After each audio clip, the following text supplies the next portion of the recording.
ବା ଆମେ ଆଲୋଚନା କରିବା ମାତୃ ରଚନାବଳୀ ଭାଗ 10 ଜ୍ଞାନ 212। ପ୍ରଭୁ ଲେଖୁଛନ୍ତି, କବିମାନେ ମୃତ୍ୟୁ ଏବଂ ବାହ୍ୟ ଦୁଃଖ ଭୋଗକୁ ବଡ଼ ଅତିରଞ୍ଜିତ ଭାବରେ ବର୍ଣ୍ଣନା କରିଥାନ୍ତି।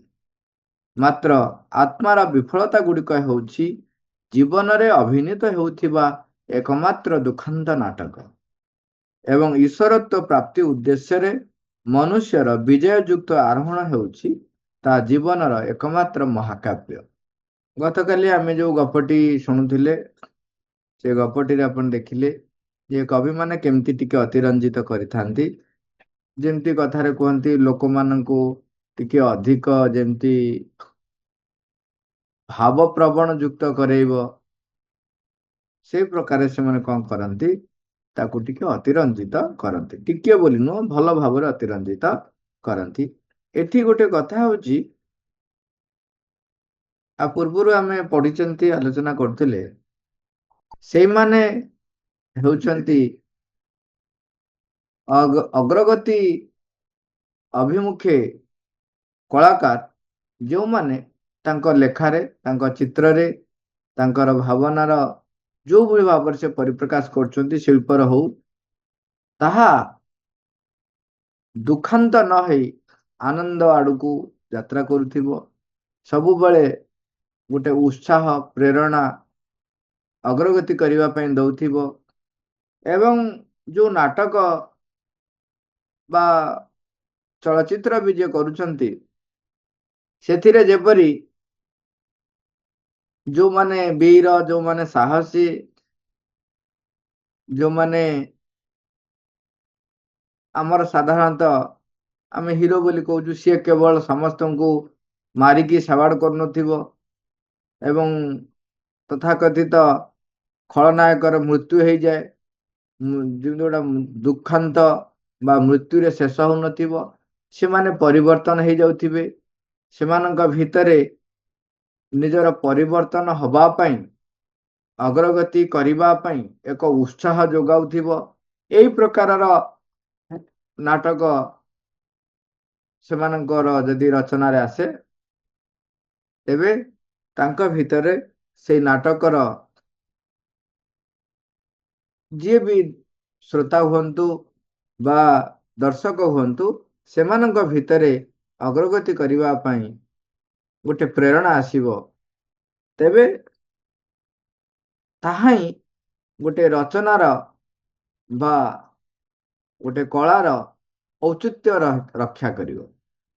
କିନ୍ତୁ ଯେଉଁମାନେ ମୃତ୍ୟୁ ଏବଂ ଦୁଃଖ ଭୋଗକୁ ଅତିରଞ୍ଜିତ କରି ରୁହନ୍ତି, ତେଣୁ ମା କହୁଛନ୍ତି, ସେମାନଙ୍କ କ୍ଷେତ୍ରରେ ଆପଣ ଦେଖିବେ, ତାହା ହେଉଛି କ'ଣ, ଆତ୍ମାର ବିଫଳତା ଜୀବନରେ ସେ ଅଭିନୀତ କରିବାକୁ ଯାଉଛନ୍ତି। ତେଣୁ ଏଗୁଡ଼ାକ କ'ଣ ହୁଏ, ଦୁଃଖାନ୍ତରେ ପରିସମାପ୍ତି ହେଇଥାଏ। କିନ୍ତୁ ଯେଉଁ ନାଟକ ଈଶ୍ୱର ପ୍ରାପ୍ତି ଉଦ୍ଦେଶ୍ୟରେ ମନୁଷ୍ୟର ବିଜୟଯୁକ୍ତ ଆରୋହଣ କରୁଥିବ, ତାହା ହିଁ ହେଉଛି ମହାକାବ୍ୟ। ମା ତାକୁ କହୁଛନ୍ତି ଯେ ମନୁଷ୍ୟ ପାଇଁ ଯାହା ପ୍ରକୃତରେ ଦୁଃଖାନ୍ତକ, ମନୁଷ୍ୟ ସାଧାରଣତଃ ତା ଦ୍ୱାରା ଆଦୌ ସନ୍ତାପିତ ଅନୁଭବ କରେ ନାହିଁ। ଆପଣାର ଆତ୍ମାକୁ ଲାଭ କରିବା ଓ ତାହାରି ବିଧାନ ଅନୁସାରେ ଜୀବନ ବଞ୍ଚିବାର ବିଫଳତା ହେଉଛି ଜୀବନର ଯଥାର୍ଥ ବିପର୍ଯ୍ୟୟ।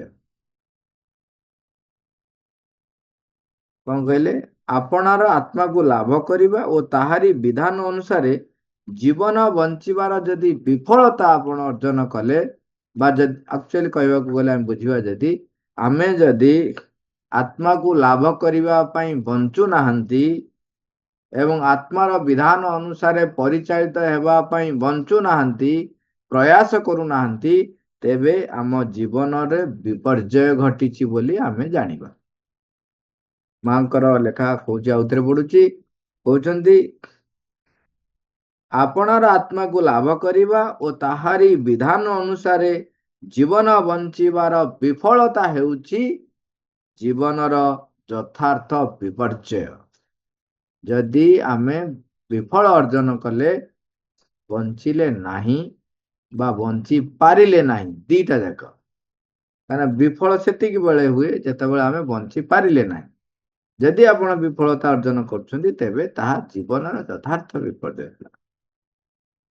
ସତ କଥା କହିବାକୁ ଗଲେ ନିଜର ଆତ୍ମା ବା ଚୈତ୍ୟ ସତ୍ତା ବିଷୟରେ ସଚେତନ ନ ହେବା ଏବଂ ଆପଣାର ଜୀବନରେ କେବଳ ତାହାରି ନିର୍ଦ୍ଦେଶରେ ହିଁ ନିଜକୁ ପରିଚାଳିତ ନ କରିବା, ଏହା ହିଁ ହେଉଛି ଜୀବନର ଏକମାତ୍ର ଦୁଃଖ ଭୋଗ। କଣ କହିଲେ?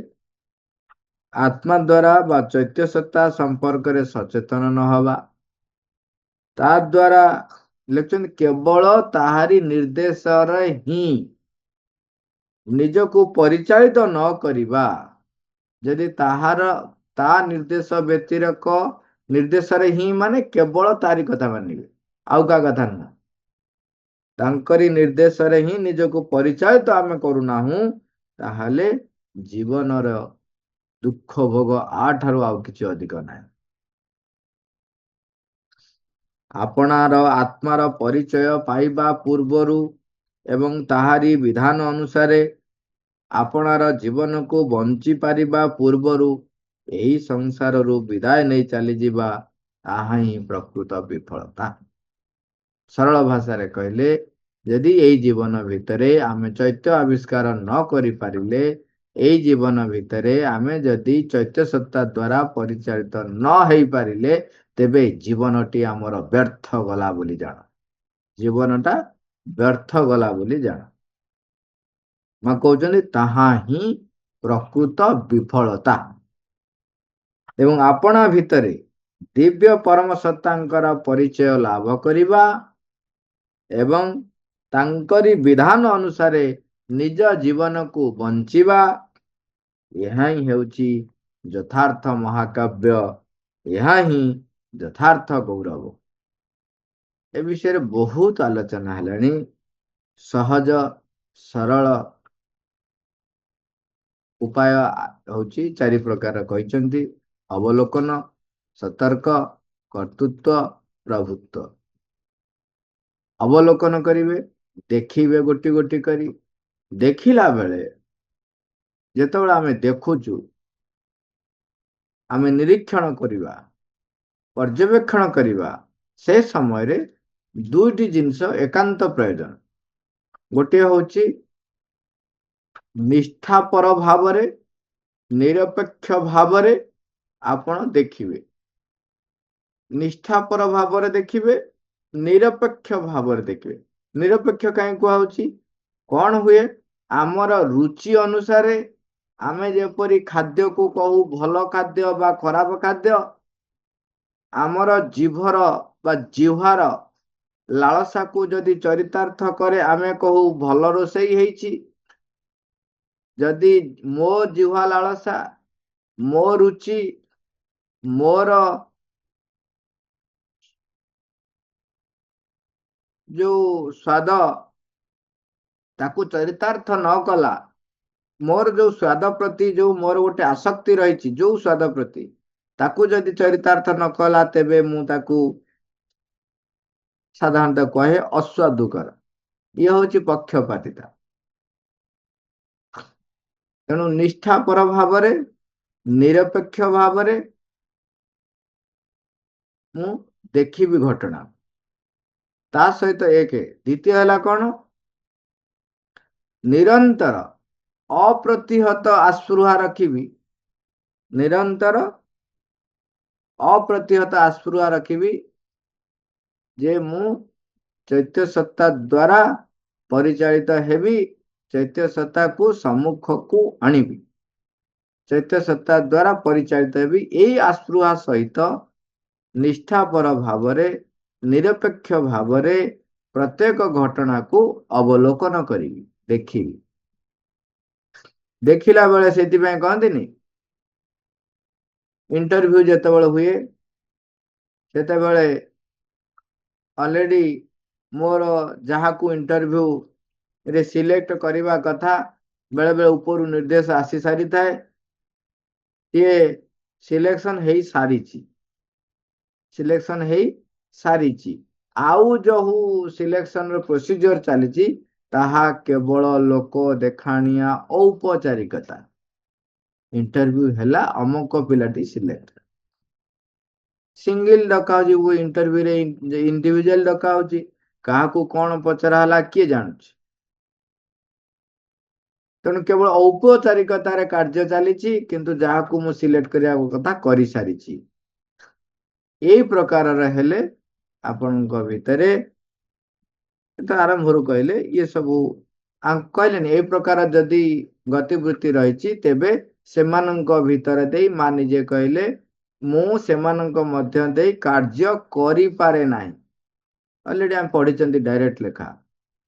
ତାପରେ କହିଥିଲେ ସେମାନଙ୍କ ମଧ୍ୟ ଦେଇ ଅତିମାନସ ଶକ୍ତି, ସେମାନଙ୍କ ମଧ୍ୟରେ ଅତିମାନସ ଶକ୍ତି ସଞ୍ଚାରିତ ହୋଇପାରେ ନାହିଁ। ତେଣୁ ତାଙ୍କ ଜୀବନ ଦୁଃଖ ଭୋଗ ଜୀବନ ନୁହଁ ତ ଜୀବନର ବିଫଳତା ବା ବିପର୍ଯ୍ୟୟ ନୁହଁ ତ ଆଉ କଣ। ତାପରେ କହିଲେ ତେଣୁ ଯଦି ମୁଁ ଚାହୁଁଛି ଦିବ୍ୟ ପରମ ସତ୍ତାଙ୍କର ପରିଚୟ ଲାଭ କରିବି, ତାଙ୍କ ବିଧାନ ଅନୁସାରେ ବଞ୍ଚିବି, ସେଇଟା ହଉଛି ମହାକାବ୍ୟ ଯଥାର୍ଥ ଗୌରବ। ତାହେଲେ ଅବଲୋକନକୁ ମତେ ଆଗ ନିରପେକ୍ଷ କରିବାକୁ ପଡିବ, ନିଷ୍ଠାପର କରିବାକୁ ପଡିବ, ଆସ୍ପୃହା ଯୁକ୍ତ କରିବି, ଯେପରି କେବଳ ଆତ୍ମା ଦ୍ୱାରା ପରିଚାଳିତ ହେବେ। ଦ୍ୱିତୀୟଟି କଣ କହିଥିଲେ? ସତର୍କ ହେବେ। ଖାଲି ଦେଖି ଦେଇକିରି ନୀରବ ରହି ବସି ପଡିଲେ ହବ ନାହିଁ।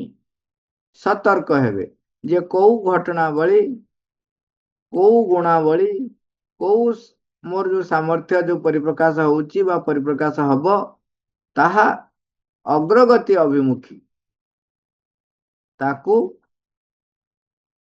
ଗ୍ରହଣ କରିବି, ତାକୁ ରଖିବାକୁ, ଏବଂ ଯୋଉ ଗୁଡ଼ିକ ତାକୁ ବିରୋଧ କରୁଛି, ପ୍ରତିରୋଧ କରୁଛି, ତାକୁ ପ୍ରତ୍ୟାଖ୍ୟାନ କରିବା ପାଇଁ ସତର୍କ ହେବେ। ଏଇ କାର୍ଯ୍ୟଟି କରି ଚାଲିଲେ କଣ ହବ ନା ତାପର ଷ୍ଟେପଟା ଆସିବ, କର୍ତ୍ତୃତ୍ୱ ହାସଲ କରିବ। କର୍ତ୍ତୃତ୍ୱ ହାସଲ ଆସିବ। କର୍ତ୍ତୃତ୍ୱ ହାସଲ ଆସିଲା ବେଳେ ଆମକୁ ଦେଖାଯିବ, ଜଣା ପଡିଯିବ ଯେ ସବୁ ଘଟଣା ଉପରେ, ସବୁ କାର୍ଯ୍ୟ ଉପରେ, ସବୁ ଗତିବୃତ୍ତି ଉପରେ କର୍ତ୍ତୃତ୍ୱ ହାସଲ ମୋର ସାମର୍ଥ୍ୟ ଅନୁସାରେ ହୋଇପାରୁନାହିଁ, ହୋଇପାରୁନାହିଁ। ସେତେବେଳେ ମାଙ୍କର କୃପା କରୁଣା ହିଁ ଏକମାତ୍ର ସମ୍ବଳ। ଏଇଟା ମୋ ଭିତରେ ସେତେବେଳେ ଅନୁଭବ ଆସିବ। ସେତେବେଳେ ମୁଁ ଯୋଉ ଆସ୍ପୃହା ରଖି ରଖି ଚାଲିଥିଲି, ସେ ଆସ୍ପୃହା ନିଆଁ ଧରିଲା, ଅଗ୍ନି ଧରିଲା। ଯେତେବେଳେ ଅନୁଭବ ଆସିଗଲା, ସେତେବେଳେ ଦେଖିବେ ଆପଣଙ୍କର ଆସ୍ପୃହାଟି ଅପ୍ରତିହତ ହେଇଗଲା, ହେଇଯିବ। ତାପରେ ହେଇଗଲା ପରେ କଣ ହବ ନା ପ୍ରଭୁତ୍ୱ ହାସଲ ହବ। ପ୍ରଭୁତ୍ୱ ହାସଲ ହେଲେ ବା ଏଇ ଯୋଉ ପ୍ରୋସେସ ଭିତରେ ଧୀରେ ଧୀରେ ଦେଖିବେ କେତେ ଗୁଡିଏ ଜିନିଷ ନିହାତି ଆବଶ୍ୟକ। ଅପ୍ରତିହତ ରଖିବା ପାଇଁ, ନିଷ୍ଠାଯୁକ୍ତ କରିବା ପାଇଁ, ସତର୍କ ହବା ପାଇଁ, ପ୍ରତ୍ୟାଖ୍ୟାନ କରିବା ପାଇଁ, ଗ୍ରହଣ ପ୍ରକୃତ ଅଗ୍ରଗତି ଅଭିମୁଖୀ ଘଟଣାବଳୀ କଥାକୁ ବା କାର୍ଯ୍ୟକୁ ଗ୍ରହଣ କରିବା ପାଇଁ, ମୋ ଭିତରେ ଗ୍ରହଣଶୀଳତା ବୃଦ୍ଧି କରିବା ପାଇଁ ସହାୟକ ବସ୍ତୁ ଗୁଡ଼ିକ ମତେ ଜଣା ପଡିବ। ବା ଯଦି ମୁଁ ଆଗରୁ ଅଲରେଡି ଜାଣୁଛନ୍ତି, ମା କହିଛନ୍ତି, ତେଣୁ ତାକୁ ପ୍ରାକ୍ଟିସ କରିବେ। କଣ ନା ନାମ ଜପ କରିବା, ନିରନ୍ତର ନାମ ଜପ କରିବା। ପ୍ରତ୍ୟେକ କାର୍ଯ୍ୟ ଆରମ୍ଭରେ, କାର୍ଯ୍ୟ ମଧ୍ୟରେ, କାର୍ଯ୍ୟ ଶେଷ ହେବା ପରେ, ସବୁ ସମୟରେ ତାଙ୍କ ପ୍ରତି କୃତଜ୍ଞ ହେଇ, ତାଙ୍କୁ ସ୍ମରଣ କରି, ତାଙ୍କରି ଉଦ୍ଦେଶ୍ୟରେ, ତାଙ୍କରି ପାଇଁ ସମର୍ପଣ କରି କାର୍ଯ୍ୟଟିକୁ କରିଚାଲିଥିବି। ଭାବନା ଆସିଲା ବା ଧାରଣା ଆସିଲା, ସବୁ କିଛିକୁ ନେଇକି ତାଙ୍କ ପାଖରେ ସମର୍ପଣ କରିବି, ତାକୁ ଚେଷ୍ଟା ଚାଲିଥିବ। ନିରନ୍ତର ନିରନ୍ତର ନାମ ଜପ, ଯାନ୍ତ୍ରିକ ଭାବରେ ହଉ ବା ତା ସହିତ ମନ ମଧ୍ୟରେ। ସେଥିପାଇଁ ନାମ ଜପ କରିବା ପାଇଁ ଆମେ ବାବାଜୀ ମହାରାଜଙ୍କର କଥା ଗୁଡା ସବୁ ପଢିଛନ୍ତି। ମା କହୁଛନ୍ତି, ବାବାଜୀ ମହାରାଜ କହୁଛନ୍ତି ଯେ ତୁମେ ଯେତେବେଳେ ଏକାକୀ ଅଛ, ସେତେବେଳେ ପାଟିରେ ଜପ କର। ଯଦି କାହା ସହିତ କଥା ହଉଛ, ଯେହେତୁ କଥା ହଉଛ, ତେଣୁ ପାଟିରେ ଜପ ନ କରି ଭିତରେ ଜପ କର। କଥା ସରିଲା ସାଙ୍ଗେ ସାଙ୍ଗେ ଜପ ଷ୍ଟାର୍ଟ କର। ଯୋଉ ସମୟରେ, ଯେତେବେଳେ ଯୋଉଠି ପାଟି ଇନଭଲ୍ଭ ନାହିଁ, ତେବେ ତୁମେ ଜପ କରି ଚାଲ। ଖାଇଲା ବେଳେ ଭିତରେ ଜପ କର, ତେଣୁ ଜପ ନିରନ୍ତର କରି। ଆଜି ଆମେ ପଢୁଥିଲୁ ମହାରାଜ କହୁଛନ୍ତି ତା ପ୍ରତ୍ୟେକ ଦିନ କିଛି ସମୟ ଧ୍ୟାନ ମଧ୍ୟ କର। ମାଙ୍କୁ ଶକ୍ତିକୁ ମାଙ୍କୁ ନିଜ ଭିତରେ କାର୍ଯ୍ୟ କରିବା ପାଇଁ ଆହ୍ୱାନ କର ଏବଂ ନିୟମିତ ଭାବରେ ମାଙ୍କର ବା ପ୍ରଭୁଙ୍କର ସୁହସ୍ତ ଲିଖିତ ଗ୍ରନ୍ଥ ନିଶ୍ଚୟ ଅଧ୍ୟୟନ କରିବି। ନିଶ୍ଚୟ ଅଧ୍ୟୟନ କରିବି। ପ୍ରତ୍ୟେକ ମୁହୂର୍ତ୍ତରେ ଗ୍ରହଣଶୀଳ ହବା ପାଇଁ ନାମ ଜପ ଏବଂ ମହାପ୍ରଭୁଙ୍କର ସ୍ୱରଚିତ ଗ୍ରନ୍ଥ ଅଧ୍ୟୟନ ନିହାତି ଆବଶ୍ୟକ। এই ପ୍ରକାରର କିଛି କିଛି ଜିନିଷ ଆମକୁ ସହାୟକ ହବ। ଅନ୍ୟ ଯାହା ଯେତେବେଳେ ଆମର ପ୍ରେରଣା ଅନୁସାରେ କାର୍ଯ୍ୟ ଆମେ କଲାବେଳେ ଆମକୁ କୋଉଟା କାର୍ଯ୍ୟ କରିବାକୁ ହବ କୋଉଟା କାର୍ଯ୍ୟ ନ କରିବାକୁ ଯାହା ପ୍ରେରଣା ଆସିବ ସେ ଅନୁସାରେ ଆମେ କାର୍ଯ୍ୟ କରିବା। ମା, thank you, Robert.